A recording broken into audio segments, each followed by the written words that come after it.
Hey everyone, how are you doing? I'm doing another autism themed video. This time, similar to what I've done in the past, 10 signs of autism in young children, and you can find all my autism themed videos, some with my brother in as well, on my playlist section, and I'll leave all those links at the end of the video. So yes, this is 10 signs of autism in adults, so yeah, without further ado, let's get straight into the video. Number 1 is specific interests. Again, have you seen many adults who sometimes constantly talk about a certain topic over and over again and try and engage conversation with said specific topic? This can be a very, very clear sign of autism, specifically in adults, particularly because of they're trying to make new friends and peers, and so they just talk about what they're really interested in, which can be a clear indication that they have autism. And at number 2, a very big pressing thing we do see, particularly with particularly young adults, sort of 20s, 30s mark, with autism, is that they have much struggle in not wanting to move away from home because it's really sentimental to them. They can't move away from home with how much it's meant to them their entire life, and they literally are just 35, 36 still living with their parents because they cannot move away from home, and they find it incredibly stressful, whether that be high, low, severe autism, anything on the spectrum. This can be a clear indication that that person does have autism, because like I said, they do not like change, and moving home is a massive aspect of change. And number 3, sort of a lead up from that one, is problems when they are away from home. Autistic people, when they typically, autistic adults when they typically are away from home, whether that be on a holiday or maybe a work meeting or a work conference where they have to go away from with work, or if they're working in the quarterly sector, for example, if they have business meetings for extended 3-4 days, whether it's residential.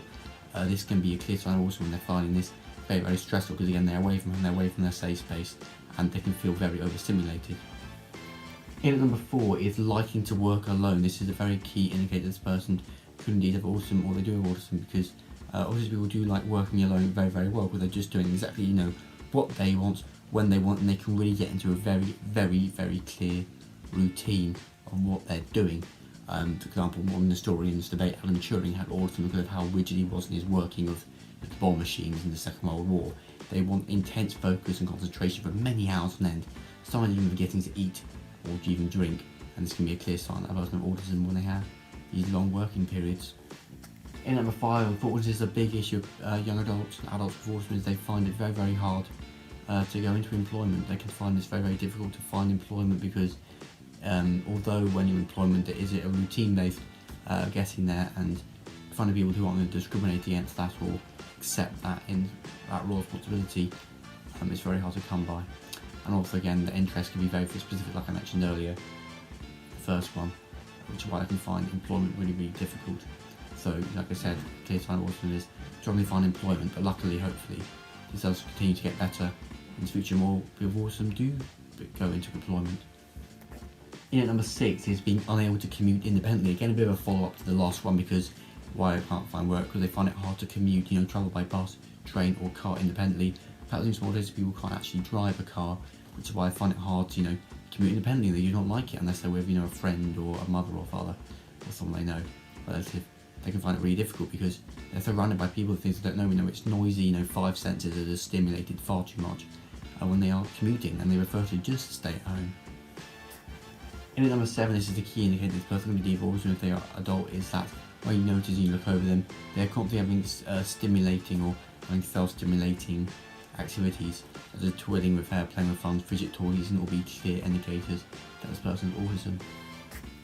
In at number 8 is failing to engage in conversation, and not really wanting to engage in conversation because they find what others are discussing isn't really relevant to them, or they're not interested in it, so they're simply not going to engage because of that sort of mindset. All these people like being inside their comfort zone, and not all, of course, some do like venturing out of it. However, it can be too much overwhelming for them to try and go into conversation and really acknowledge what other people are saying, because for any autistic people, any part of the spectrum, if they're talking about a topic that isn't relevant to them, they would typically have no need to feel to talk about it, if that makes sense. In number 9 is not discussing personal matters, so not really having much sort of sarcasm or humour, or sort of discussing how's the husband, how's the wife, or oh yeah, so what do you do in your free time, those sort of things. They don't feel to ask or talk about because that's not really relevant to them. well, it is relevant to them, but in the setting, because typically, you know, as an adult, they might be in work or perhaps in like a youth centre. They don't want to talk about these things because they find it not really relevant to the conversation they want to have right now, if that makes sense. And to many of those people, it doesn't occur to them to talk about those sort of personal matters besides just their own interests, which can again be clear indicated that this person has autism. Finally, at number 10, this is actually, I think I used in the last video, but it's definitely relevant again, and that is, doesn't like it when routines change. They can get very, people can get very overstimulated by this. They do not like routine changing. They have a very rigid way of working, and so, you know, when you're at work and you find maybe an employee getting really upset about this sudden project they have to do, or that they have to work an extra 3 hours in the day, these can all be clear signs of autism, because if that's being changed, people really don't like it, and you know, it's fair enough for them. They do not like change, and any add-ons or minusing of a routine can be really stressful for them, and sympathising must definitely be the path taken forward. So yeah, thank you so much for watching this video. Not pretty short and sweet, this one, but very relevant to talk about, and I hope you enjoyed it. So like I said, links probably come on the screen right now. You can find the prequel to this video on 10 signs of autism in young children, and some playlist. And if you want to subscribe, you can also do that just here to the channel. So thank you all so much for watching. I'll see you in the next YouTube video. Goodbye.